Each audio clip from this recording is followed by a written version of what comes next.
এদিকে মানিকগঞ্জে ঘিওর উপজেলায় কাঁঠাল তোলা নিয়ে বিরোধের জেরে ভাবি শোভা বেগমকে ছুরিকাঘাতে হত্যা করেছেন দেবর রাকিব। শুক্রবার সকাল 10:30টার দিকে উপজেলার নালী ইউনিয়নের বেরিভাত এলাকায় এই ঘটনা ঘটে। বিস্তারিত থাকছে মোবারক হোসেনের প্রতিবেদনে। নিহত শোভা বেগম হরিরামপুর উপজেলার চাঁদপুর গ্রামের বাসিন্দা হাসমত মোল্লার মেয়ে। তার স্বামী সালাম মিয়া ও অভিযুক্ত রাকিব নালী গ্রামের মৃত নীলচান মিয়ার ছেলে।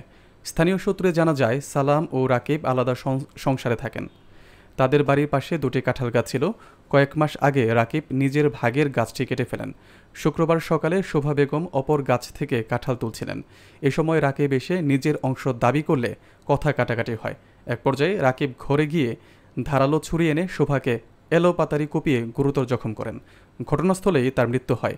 নিহতের বড় ছেলে ঢাকায় একটি কারখানায় কাজ করেন এবং ছোট ছেলে স্থানীয় প্রাথমিক বিদ্যালয়ের ছাত্র। ঘিওর থানার ওসি রফিকুল ইসলাম বলেন, ঘটনার খবর পেয়ে পুলিশ ঘটনাস্থলে গেছে। অভিযুক্ত রাকিবকে ধরতে অভিযান চলছে। এই ঘটনায় এলাকায় উত্তেজনা বিরাজ করছে। কে মারছে? আমার কাকা রাকিব। যে মারছে তার গতরে রক্ত ছিল, আর আমার আম্মু এনে মানে লাশ অবস্থায় পড়ে ছিল। কেমনে?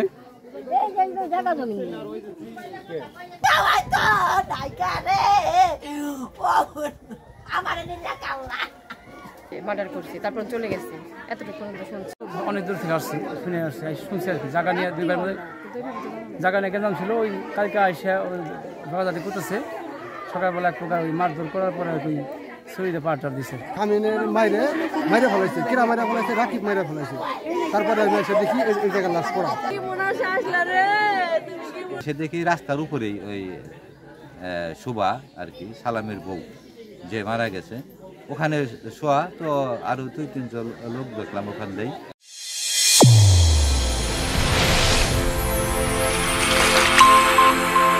চ্যানেল A1 হৃদয়ের স্পন্দন।